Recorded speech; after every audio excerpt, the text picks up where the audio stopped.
It's March 25th, 10:47 p.m. And I want to talk about things today. The first thing I did today was work, right, as usual, as it is a weekday, and that's what people do. Um, and what else did I do? Well, after working, I cooked another HelloFresh dinner, and this one was like a ramen noodle dish with beef and some kind of chili soy sauce, and it's okay. It's not the best flavor. Um, it tastes like bibimbap, but without the gochujang, which kind of ruins the thing. And I don't have any gochujang, and I'm probably not gonna buy any, but um, it's okay. I'll eat the leftovers. And today's Tuesday. Fuck! I just remembered I gotta take the trash out. I wonder if I can do it quietly. I probably can without waking anybody up. I'll do my best. Um, and let me just commit that to memory real quick so once I'm done talking, I actually go do it. Take the trash out. Okay. And also today, I watched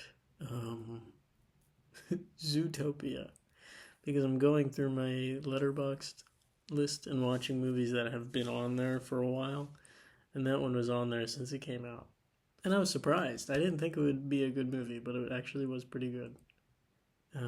Good kids movie, but also kind of important messages that are probably more important today than they were when it came out. So that was surprising, and that was a good movie time spent. But I've also been removing movies from the list that I don't actually want to watch. Um, Movies that just ended up there that I don't really think I ever cared for or really wanted to watch. Yeah, so I'm tired. Um, that's about it. I think that's all I did today. I haven't written. No, I have actually. I wrote some, but I still don't think I'm at 30,000 words. I have a couple days to go before March is up for Make a Book March, but I'm ultimately failing Make a Book March because I'm not. All 30,000 words aren't in one story, and 30,000 isn't really a book, but I'm gonna reach my goal for words written in a month. I will. Um, is there anything else I want to talk about? Let's see. I did write down in my notes here. Um, I wrote down, it's a shame that some technologies like home phones become obsolete and their evolution stops, like their design evolution. Because it was really cool how much work was put into mundane things because they were used so often. Really efficient design that just ends when they're not used anymore. And yeah, I remember watching recently an AT&T video from the 80s that goes into all their phones. And I'm sure this applies to a lot of things, but there's some devices that are no longer used, like home phones, um, and plenty of other things that I can't think of right now, but I probably should have come up with ahead of time. Um, Things that were made, it was an invention, it caught on, it became home use, right? Everybody used it. And then some other technology or innovation came about, and that thing is no longer used. And I think there's such a. I think I'm disappointed by that because those things, because they were used so often, and because they were so popular, and because they had to be used all the time by a lot of people and had to be easy to understand, easy to work, built to last. I think there's so many great qualities in these usually it's analog devices that have an incredible user experience, an incredible tactile feel, just just amazing design that I love to look at and interact with, and I love the sounds it makes, the feedback it gives, the everything about it is meant for you to use it, and that's its sole purpose, and that's what it was designed for. And I am severely lacking things that give me that feeling because I'm growing up in a time where everything is on a screen. Everything is just a flat glass panel. And I get no satisfaction from tapping a screen. I don't really get any satisfaction from a keyboard and mouse anymore, though mechanical keyboards are still satisfying. It just doesn't feel the same. Records and books are the closest I have, and I don't have a book here right now. It's on across the room, but I love old books especially because there's such a different quality to the paper, maybe, that feels like it was made to last longer. I know that's not true. I'm probably just projecting, but I don't know. There's a noticeable difference to me. And CDs, records, yeah, those are the closest I've got. Guitars, but guitars don't really. There's not really a UI involved that much. But I love old equipment and things that were made out of metal and wood and really built well, rather than just plastic and glue and glass for screens. Um, and I know I'm not the only one who feels this way, but I do feel like I'm not the most common opinion among my friends. Um, yeah, I'm sure there's communities on the internet, like people on Metafilter, who feel the same, and there's tons of people who collect this kind of old gear, and I'm tempted to. I but I just can't get myself to buy these things because they're not necessary. Like I'm buying something for what? To sometimes press a button for something that I don't really need. For example, I have one here actually. Um, where is it? It's in the things I want folder in my bookmarks. Yes, a vintage General Electric alarm clock from the 80s. What was it? What's the model number? 7-4662B.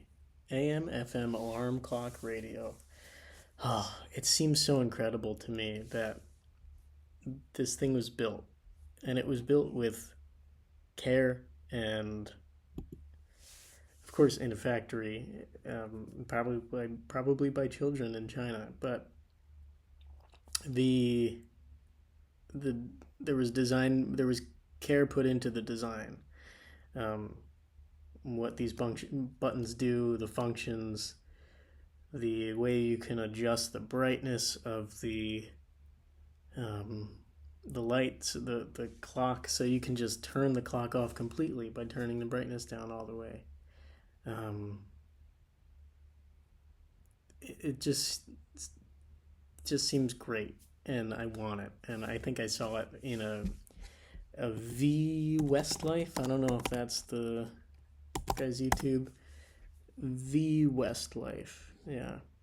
Um, he always talks about old equipment that he has, and I love it.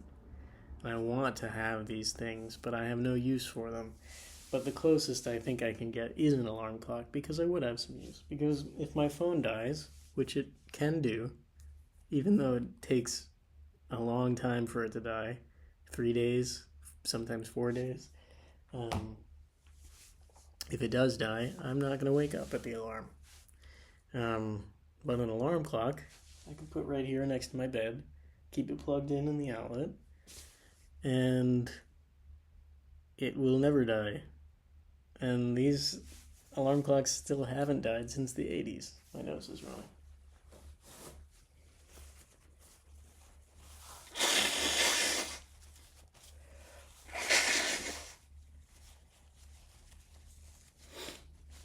I still haven't learned how to blow my nose without getting snot in my mustache, but I'm trying.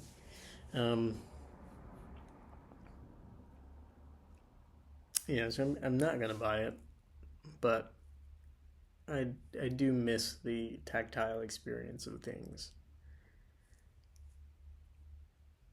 I don't know why that's important to me. I'm sure it's nostalgia. That's the biggest factor. But it also ties in with my worldview, I guess, of being less connected through the internet, being more connected in person, um, relying less on the internet, relying less on uh, cloud storage, things that are all like good stuff that do make my life easier, but things that I don't physically own. Like I'm not gonna buy a digital copy of a movie because I don't own it and it could disappear at any time. Um, I think everything is too ethereal for me, and I'd like to reclaim some physical ownership of something. I don't know. I haven't completely thought out this idea, but I'm getting somewhere. I'm getting close. I figure if I keep talking about it, by the end of the year, hopefully I'll have some idea of what my mission statement is, or my thesis, or what this life path is that I'm on. But yeah, um, take out the trash. I will do that. I'll try to do it quietly, or I could just wake up early and do it tomorrow. No, I should do it tonight because the trashmen beat me. Like, they used to come at 8:30. Now they come at 7:30. I could wake up at 7. Yeah, I don't think I could be quiet taking the trash out. I'm sure the neighbors are sleeping, and I respect.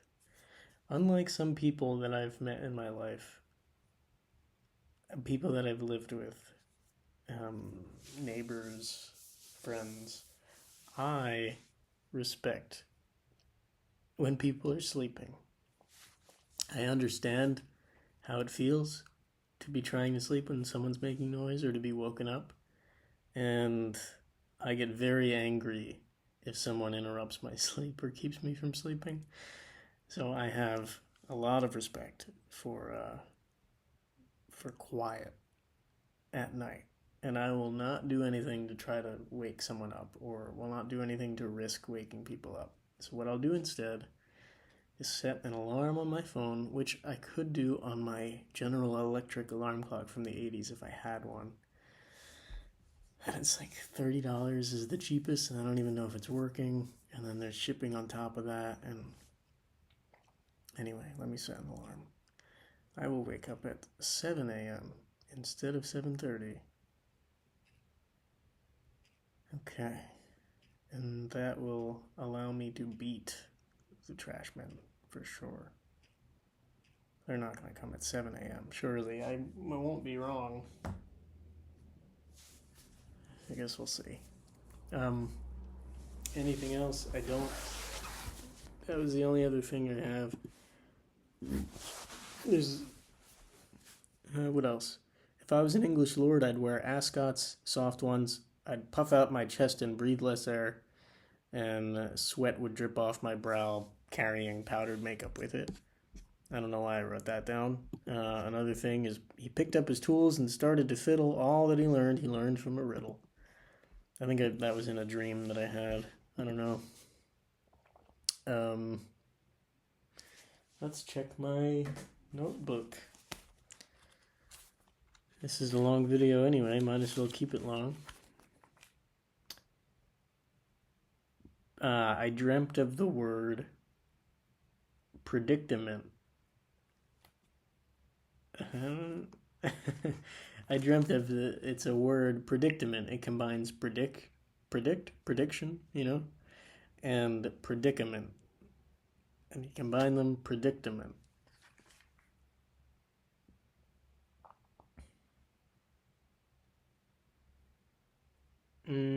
I dreamt the word, it's a situation involving the future. So I'm in a predicament. I don't know. It was in a dream. I wrote it down. I don't have anything else to talk about. It's almost 16 minutes. I'm gonna stop this before it reaches 16 minutes. Good night.